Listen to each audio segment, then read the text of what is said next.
You ever wanted to do that? Like a really convincing fall off. I don't mean a rubbish one, I mean a good saxophone fall off. In this video, I'm going to show you how to do the perfect saxophone fall off in 5 easy steps. Nigel here from Sax School. Hey, look, thanks for watching this video. This is a question I get asked about a lot. And in fact, somebody in Sax School asked me about this just this week. So I thought I'd make a quick video and show you how to do a perfect fall off. First of all though, if you're new to this channel, if you've not seen me before, click subscribe because I'm making videos all the time and you know, these videos are going to help you. So if you subscribe, you'll know about the new stuff that's coming up. Now, fall-offs are something I talk about inside my Sax School. There's a few different lessons in there that show you how to do it, but also fall-offs are used in loads of the lessons that we have in Sax School as we're learning about sort of famous jazz solos, blues solos, or pop solos, those sorts of things. If you've not checked out Sax School before, we've got hundreds of lessons and loads of really detailed courses. Thousands of people using this every single day actually, and you can get a 30-day trial to it over at McGillmusic.com. I'll put a link below. So the perfect saxophone fall off. Now this is something that everyone struggles with, and I think it's because we're not combining all of the elements that you need to in order to make that fall off really pop. So what are the elements? Well, here's the first one. The first one is this isn't going to be a surprise to you, but chromatic scales. Chromatic scales are like the cornerstone of a good fall off. And actually, I think chromatic scales are the cornerstone to a good saxophone technique as well. In fact, if you want to check out chromatic scales a little bit further, there's a lesson on my blog called the 7 Chromatic Scale Workouts for Saxophone. It's a free lesson and there's a free download too, which you can get to worksheet, which will give you some of my favorite exercises. Chromatic scales are what I use to keep my technique on tip-top shape, and most pro players do as well, so you've got to check them out. Very important. Check out the link below this video. So the very first step to a good fall off is having great chromatic scale technique. So we're talking about going from one note to the next note, a half step down or a semitone down. So the first step is to get your fingers around the chromatic scale and make sure that you can move smoothly up and down your saxophone without any glitches, and particularly this is important when we're going over the break. So from octave D down to C.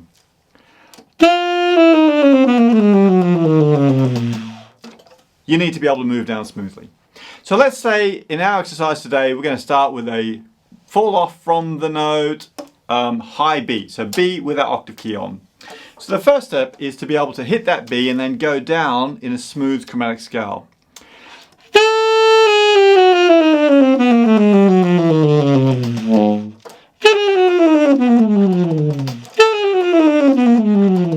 Okay, so it's just about getting our fingers smooth at this point, and if you can't do that yet, then spend a few minutes getting your fingers really smooth on that chromatic scale. Number 2, this is important.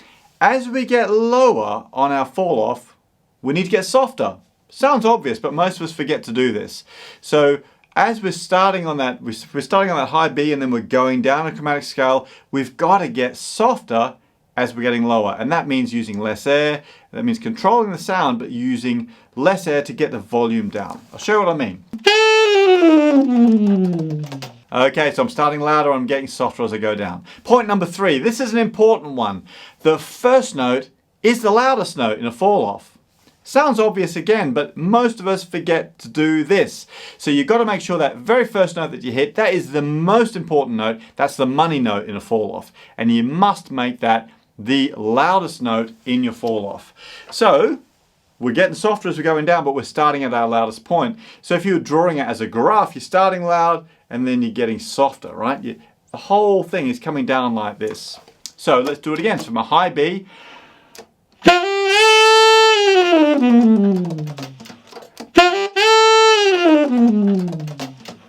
So I'm hitting it loud and I'm getting softer as I'm going down, but the first note is my most important note. Okay, tip number 4. Now this is a big one, and this will make the difference between a really average, boring sounding fall off and a really good sounding fall off. And it's got to do with your embouchure. So as you're falling off, you're hitting the first note, that's the loudest note. You're getting softer as you're going down your smooth chromatic scale, but you also need to relax your embouchure, okay? It's like bending a note. Now, if you're holding the mouthpiece in a nice, controlled manner, not too tight, not too loose, you've got some flexibility in there in the way that you can change the pressure on the reed, and it's going to change the intonation. So what we're talking about here is relaxing your embouchure as you're going down, which is actually opening out your sound and lowering the pitch just slightly, but it gives you that extra magic element in your fall off that makes it sound amazing. So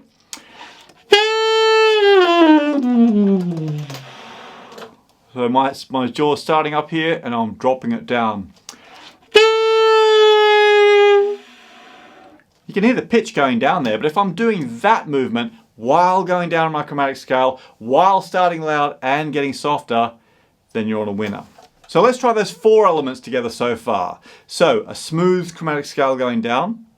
I'm going to get softer as I go down. I'm going to make my first note the loudest note, and I'm going to relax my embouchure as well. Here we go.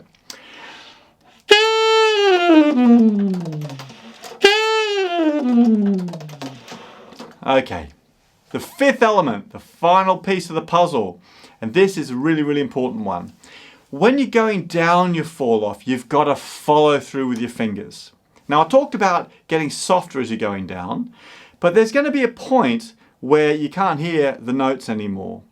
But to really make it sound amazing, you need to keep your fingers going even past the point where the note stops. Now this sounds a bit weird. You might be wondering what's Nigel talking about here? That doesn't make any sense.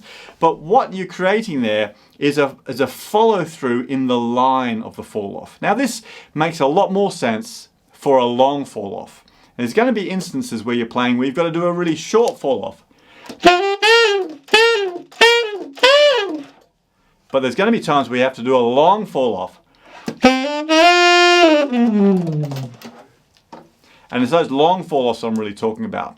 If you get the long fall offs right, the short ones are a piece of cake. So follow through with your fingers. Even after the sound stops, I'm still running down with my fingers going down my chromatic scale. I'll do an exaggerated version for you. Starting on my high B again.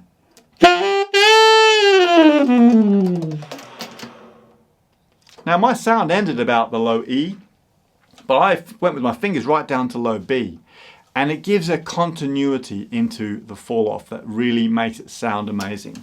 So there's my 5 tips for the perfect fall off. Number 1, get your chromatic scales right, and don't forget to grab that 7 chromatic scale workout lesson on my blog. It's free. You can just go over there and click and download it, but the video will help you, and I know that the worksheet, if you download that, again it's free, just click it, download it, but if you incorporate that into your practice routine, it'll really make a big difference to your playing. You know, it's something that I use and I want to share it with you guys.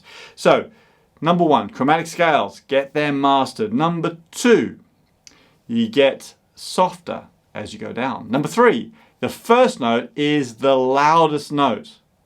Number 4, the embouchure. Okay, relax that embouchure as you're going down. And number 5, keep the fingers going after your sound. So follow through with your fingers. I hope that's been helpful to you. Don't forget, if you are new here, click subscribe because I'm making new videos all the time and I really want to help you to improve on saxophone. And also, if you really want to take things further, go check out Sax School. You know, I've got a 30-day trial running at the moment. It might still be running when you're watching this video. I like doing the 30-day trial because it gives you a chance to really have a dig around inside the lessons. There's so much going on in there, hundreds of lessons, loads and loads of detailed courses, and I know these work because I've helped thousands and thousands of players now using Sax School. So every day people are using it, you could be using it too, and at the very least, jump in, use the free trial to check it out, learn some stuff, and hopefully improve your skills. So have some fun, keep practicing hard, and I'll catch you next time.